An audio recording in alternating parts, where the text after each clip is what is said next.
The politics behind the science of climate change. As the world marks Earth Day, we ask, why do most Americans still doubt that climate change is man-made? You're watching Inside Story US 2012 from Washington.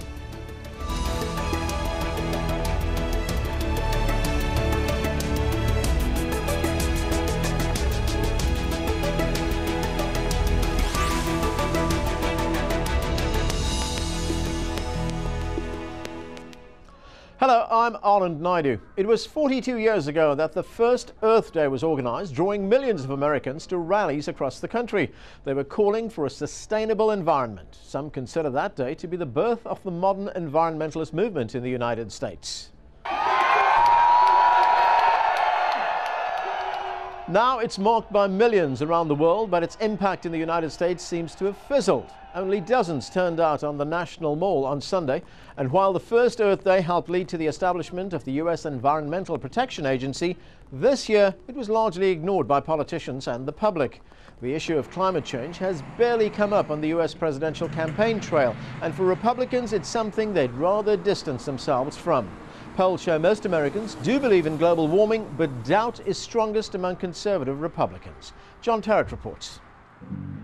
Earth Day in Washington, D.C. turned out to be a bit of a washout. This is a springtime storm coming in, and it's happening at a time when environmental activists are having a harder and harder job getting their message out. The issue of the environment is hardly on the agenda.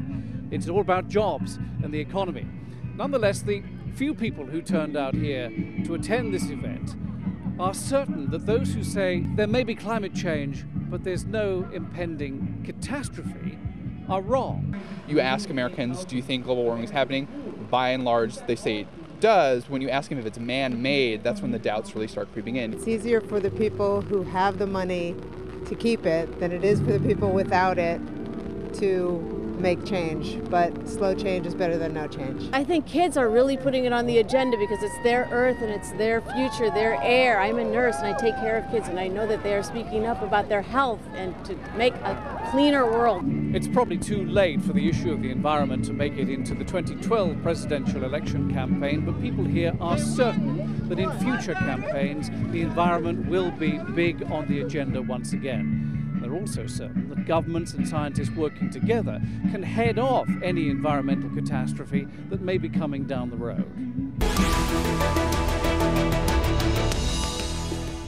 So how are climate skeptics impacting the political debate in the United States? For more on that, we're joined from Vienna by Michael Mann, the director of the Penn State University's Earth System Science Center.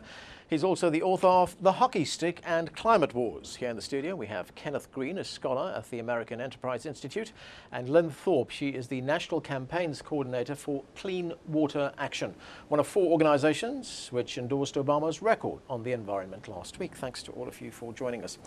Lynn, let me start with you. We just heard John Terrett's report there telling us that the entire issue of the environment appears to have gone off the radar screen. Just a handful of people turning up at the Washington Mall, the National Mall rather, here in Washington. Is it a fading issue? We certainly don't think so. We talk to people every day, including our million members and others, who tell us that they think protecting drinking water and air, making sure that our activities don't negatively impact their children's health, their own health, that those are still top-line issues for them. Yesterday certainly was a downpour of rain and cold, so I'm not sure that judging that interest on the part of the American people would work on a rainy Sunday. But we do find that it's still a top consideration. Well, let's look at one of the polls here. Now, the environment doesn't seem to be a priority for most Americans, according to this poll that we're citing here. It's a recent Pew Research poll found that only half of U.S. voters say environmental issues are important to them. Another poll, this one by Gallup, found a partisan divide opening, especially when environmental concerns conflict with energy needs. By a 2-to-1 margin, Democrats favor strategies like setting higher emission standards and developing alternative fuels, whereas Republicans favor increased use of nuclear power and more drilling on protected land. Let's go to Michael Mann in Vienna. Michael Mann, is this a problem with the administration here, that it hasn't actually focused sharply enough on the whole environment issue? I mean, how would you rate this administration's record on the environment?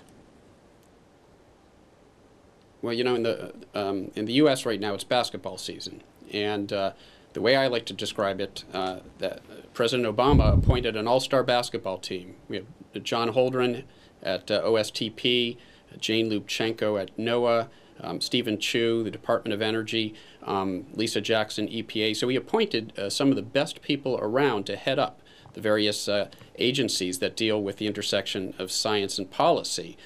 But unfortunately, the analogy is that he hasn't let them go out onto the court and play. And so it is a little frustrating for those of us who would like to see more discussion of the pressing issues when it comes to climate change and energy policy. We're a bit frustrated that there hasn't been more discussion of that issue, that it hasn't been given more emphasis in this administration. Kenneth Green, is that the problem? There's a great team in the White House, but they're not being allowed to play. No, in fact, I would say it's the other way around. The team we have in the White House is too far over into single value valuation and a form of environmental zealotry to be pragmatic enough to get things done. As you mentioned in the poll, the fact of the matter is environmental concerns don't rank terribly highly in most Americans' estimations. They care more about jobs, they care about their health care, they care about the economy as a whole. And environment waxes and wanes, but it generally stays relatively low. And within that hierarchy, climate change is amongst the very last things they worry about, worrying more about clean drinking water, clean air, and local environmental protection. What is not understood is that the wealthier you make people, the more they're willing to spend on protecting the environment. And people who say they care about the environment, but then encourage actions that actually impoverish people, are the ones doing more harm than good. And that's the kind of agenda we have in the White House now, which is one of regulation, pulling back on the energy economy, giving people less energy to work with and be productive with, rather than one of how do we get the economy moving enough so that we can become wealthy again, wealthy enough to set aside more environment to be protected, and help other countries set aside more of their environment to be protected. So you're saying you can have both, but the economy has to improve first? Yes, I think you will have both. People have an environmental aesthetic. They always have. It's not something that actually just spontaneously developed in 1970. It's a matter of people have other needs as well. And until those other needs are met, if you're hungry, that endangered species is not something to be cherished and revered. It's something to be hunted and eaten. And we have to keep that in mind. Wealthier I have to step in healthier. here. Yeah, okay. One moment, Michael. I'll get to you in a moment. Go ahead. Wealthier Yeah. is healthier. This has been known for 40 years. And yet we have the environmental movement has an anti-wealth agenda, an anti-market, anti-wealth agenda. Okay. That's the problem. Okay, let's get Michael Mann to respond to that. Go ahead. Yeah, you know, unfortunately, there's a real fallacy at work here, this idea that we can't simultaneously grow our economy and deal with environmental issues. And in fact, if you look at the economists who've actually studied this issue of how much we should be investing in clean energy, in transitioning slowly away from fossil fuels, it turns out that the cost of inaction, that is, if we don't act on the climate change problem now, the cost down the road will be far greater than the costs of action.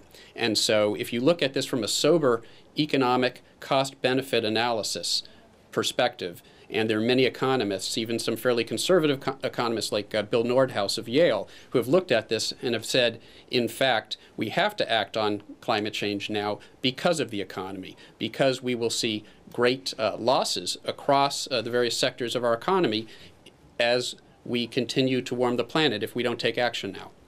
We see it similarly. I think we agree that that people have many different competing interests, but that in the end we need clean water, clean air, and curbing climate change emissions because those are essential to healthy communities and healthy economies.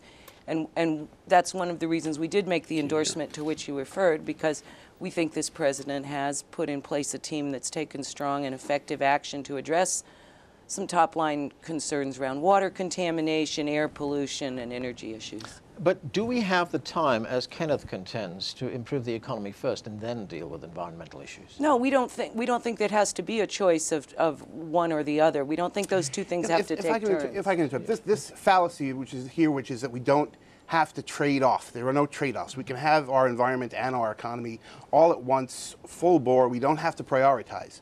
That's the fallacy. And we've heard this for decades from California, which look at their economy. Look at their economy and look at their industry. Every single year they came out saying, we have the toughest environmental standards in the world, and look, it's not hurting our economy. Look, it's not hurting anything. We have growth and environmental regulation. And in fact, they didn't have growth. They had illusory growth. They had giant bubbles that broke and burst, and their economy is a shambles. We have to make trade-offs, and we can wait. We can wait 10, 15 years or more to embark on some of these environmental initiatives because we've already made unbelievable strides in cleaning up the environment. I grew up in the San Fernando Valley in California in the 1970s. The air quality was unbelievably gross. Okay. And it's now vastly cleaner than it has ever been before, and it's continuing to decline. All right, let's go back to Michael. Go ahead. Yeah, so no, that reasoning is just entirely incorrect. You know, economists have looked at this very closely, and we all understand the cost of deferred maintenance, right? When we don't act on some emerging problem with the plumbing in our house or the paint is chipping away, as we let that go on, of course, it becomes a much more expensive problem to fix down the road, and we end up losing out by not having acted quickly enough. The same thing is true with climate change. As we continue to allow carbon levels, CO2 levels to build up in the atmosphere, we commit ourselves to greater and greater amounts of future climate change, and the costs of climate change become progressively greater. So in fact, if we act now to avert some of those potentially looming, more damaging impacts of climate change down the road, we save a whole lot of money than if we wait 5 years, 10 years, 15 years.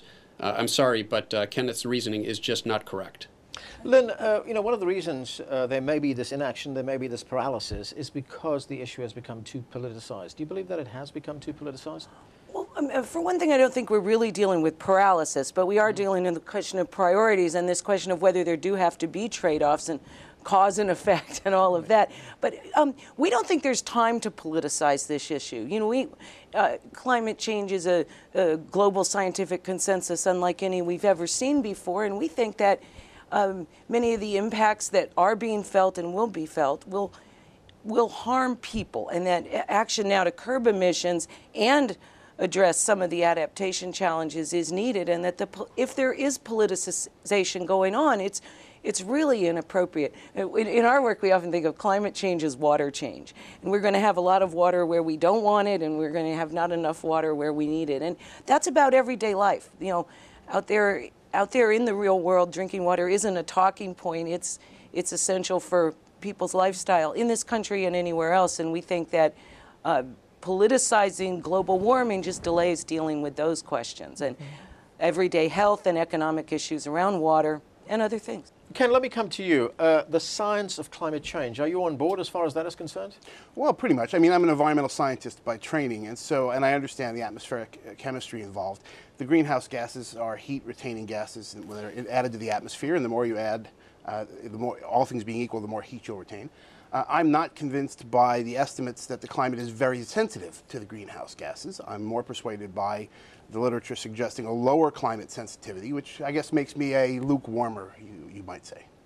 But I think the most relevant point is that we have seen from efforts to control greenhouse gases around the world that they're expensive. Every time it's been tried, the costs are coming in far higher than people are predicting. And we have a world where people are living in dire energy poverty.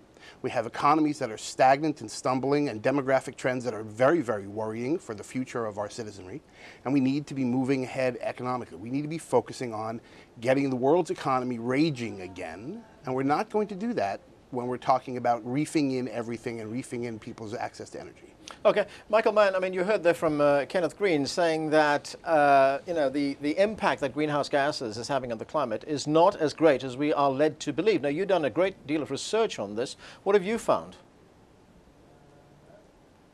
Well, you know, I was actually happy to hear Ken essentially accept the basic science of climate change. And you know, we can debate the sensitivity of the climate. It turns out that scientists have been looking at this for some number of decades, and the best indications are that the climate is fairly sensitive to greenhouse gases. If we continue on the course that we're on with the sort of current trajectory of fossil fuel burning, and we raise CO2 concentrations to well over twice their pre-industrial levels by the end of this century, we'll most likely see anywhere from 8 to 10 degrees Fahrenheit warming of the globe, and that's a substantial change in global temperature. With that would be a substantial set of changes in the climate system, many of which would be quite detrimental. So, you know, I'm happy that he accepts the basic science. We can quibble over the issue of climate sensitivity, but unfortunately, many in the current debate that's taking place within our public discourse on this issue don't even accept the science. There are essentially one of the two major parties. Every candidate in that party has basically denied the science of climate change, and that's very unfortunate because we could be having a good faith debate about the economics of climate change. But instead we're having this bad faith debate about whether the problem is even real or not. Now with regard to the issue of, again, this false choice between the economy and acting on environmental issues like climate change, we know from the projections of future climate change and the impacts those are likely to have that we will see very detrimental impacts of climate change on agriculture, on freshwater resources, and even the national security community. I mean, the Pentagon of the U.S. is concerned about climate change because they understand that it will raise a whole set of new issues with regard to national security. Essentially, there will be more competition around the globe for fewer freshwater resources and food resources among a growing population. And so, in fact, if we don't act on climate change, we will see severe economic impacts and we'll even see impacts on national security. Ken, I'm going to come to you in a moment, but you know, Michael Mann there raised the politics of climate change, and I just want to bring out the fact that it is, to some extent, you know, just on the periphery featuring in this election campaign. When Mitt Romney released his autobiography in 2010, he said he believed human activity contributed to global warming, but he changed his position when he got on the campaign trail. Let's listen to what he says. That we don't know what's causing climate change on this planet, and the idea of spending trillions and trillions of dollars to try and reduce CO2 emissions is not the right course for us. Okay, let me go to Lynn first on this. It is featuring on the campaign trail. What is organizations like yours, what are you doing? Because you, as well as 3 other major national environment organizations, have endorsed President Obama. Right, What kind of response are you getting from the campaign? Well, we don't work with the campaign, but what we're finding from our members is that they support our decision to make that endorsement, and we made that endorsement based on many strong and what we think are effective policy responses of this administration to a number of challenges, and those include energy issues, including climate change, as well as water policy and other things. We're getting a positive response because I think people see that this administration is taking both executive action and putting in place policies that can help us deal with both the opportunities inherent in transforming our energy economy. Are they really putting in place policies that will change the environment? I mean, if you look at President Obama, what he's done, I mean, there was a moratorium on drilling in the Gulf, but he lifted that moratorium. They've expanded, and he boasts about this. He very proudly says they've expanded drilling across the United States. They have pipelines that go around the earth, he says right now. Has he done enough as far as you know, the energy needs of the country are concerned? Well, the different questions, but we think the administration does have a strong record, and give you just a couple of examples at the policy level, clarifying which waters are protected by the Clean Water Act, a long-standing vulnerability that left over 117 million people's drinking water at risk. First ever controls on greenhouse gas emissions from new power plants. And we think those are both good examples of real-world policies, overdue, that they've put in place. In terms of fossil fuels and the pipelines that can go around the earth and all of that, there's a lot to be done to move us off of coal and oil and gas. It isn't going to be done overnight, as I suspect Ken would agree.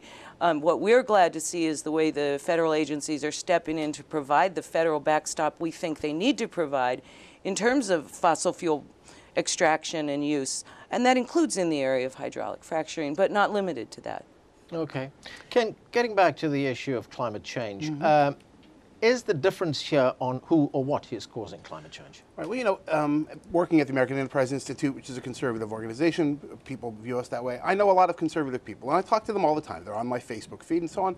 And I have to say, of all the people I know, and I probably know everybody personally who's considered a climate skeptic or a leading skeptic, I know of no one who is a denier. I know of an awful lot of people who are distrusters. They no longer trust the motivations of the groups doing the research and promoting the policy agenda. They don't trust that they're honest.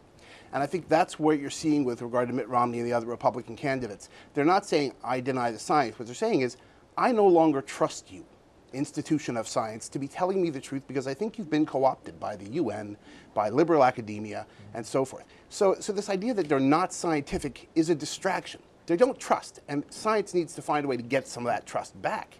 And I think that's a real problem we should be discussing, not trying to find labels for people who don't agree with you and denying that they could rationally answer, could rationally disagree. Michael Mann, you heard there that there are no people as a scientist. As Kenneth says, no people who are denying it. But there's been opposition to you. Some of that opposition's been very visceral. I mean, one state attorney general here in the United States wanted to strip you of all your academic credentials. You've received threatening emails. It's been very visceral. Have you come across people who deny that this is happening? I do, and and some of them, do so in good faith. They've been misled by, unfortunately, there is a lot of misinformation and disinformation about climate change that's out there, that's been put out there by groups that are allied with, either supported by or closely allied with the fossil fuel industry, who have been trying to create an air of controversy, of false controversy and confusion on the part of the public so that they won't believe the science and that they won't choose to act on this problem. And this is exactly what the tobacco industry did decades ago. They funded lavishly, they created lavishly funded think tanks and front groups whose sole purpose was to try to discredit the science linking smoking cigarettes with lung cancer. And they effectively delayed action on that problem for decades. Now the fossil fuel industry, certain groups within the fossil fuel industry and groups advocating for their interests have been doing the same thing. They've been spending millions of dollars trying to discredit the science, trying to discredit individual scientists, attacking my colleagues and me. And ultimately, it fortunately hasn't had much of an effect. If you look at public polling, we, scientists still happen to be among the most trusted group in society. Now, if we could be having that good faith discussion that I was talking about solutions, because there are legitimate political differences, ideological differences in how we should go about dealing with this problem, and we can have a good faith debate about that. What we cannot have a good faith debate about is the reality of the problem. The U.S. National Academy of Sciences, created by a Republican president, Abraham Lincoln, no affiliation with the United Nations, has said that climate change is real, it poses a problem. So have the national academies of all of the major industrial nations. So the world's scientists have reached a consensus on the fact that this problem is real. Let's have a worthy discussion about what to do about it. Well, Lynn, we look at another poll here. Most Americans, and we look at America's views on this compared to the rest of the world. Most Americans still resist the notion that humans are responsible for global warming. A Gallup poll conducted last year found that only 34% of Americans believe that climate change is the result of human activities. Nearly half of people in Western Europe think people are responsible for global warming. In Latin America, that number rises to 56%, and in developed Asian countries, 76% of respondents believe climate change is caused by human activities. Why is there such a big difference here? I don't think I can pretend to answer the question about our country and the polling. And as you know, it's changing a lot right now, and somewhat in response, we think, to some of the extreme weather events that people have experienced. And I think that gets back to my point that all of these issues, whether you're talking about climate change or something like drinking water contamination, some of the older problems, or the kinds of problems that gave us the Clean Water Act, rivers on fire and things like that, those are about people's lives, and they're about what they experience and the, if you will, hardship or health issues or indeed economic impacts of dirty water, dirty air, and all of those things. I think that's why we're going to continue to see an American public shifting opinion on this. But I can't explain all of the whys. I can tell you we have support. Ken, we have 30 seconds. Sure. I mean, Americans are still somewhat anti-authoritarian. They really don't like being told what to do or what to think. And I think they particularly resist when people are speaking to them accusatorily, which is, oh, you're a tobacco scientist. Oh, you're a denier, as akin to a Holocaust denier. Americans respond badly to that. And I think what has driven a lot of the polarization in this subject is that the greenhouse gas control lobby, essentially, trots out these charges routinely. Everybody who disagrees with them is a tobacco science Nazi. We are going to have to leave it there. Lynn Thorp, Michael Mann, Kenneth Green, thanks to all of you for joining us. And that's it from the team in Washington, D.C. for now. Don't forget to follow us on Twitter and Facebook, where you can find more information about the program. And of course, we want to hear from you. Tell us what stories you think we should be covering. Send your ideas directly to us at insidestory@aljazeera.net.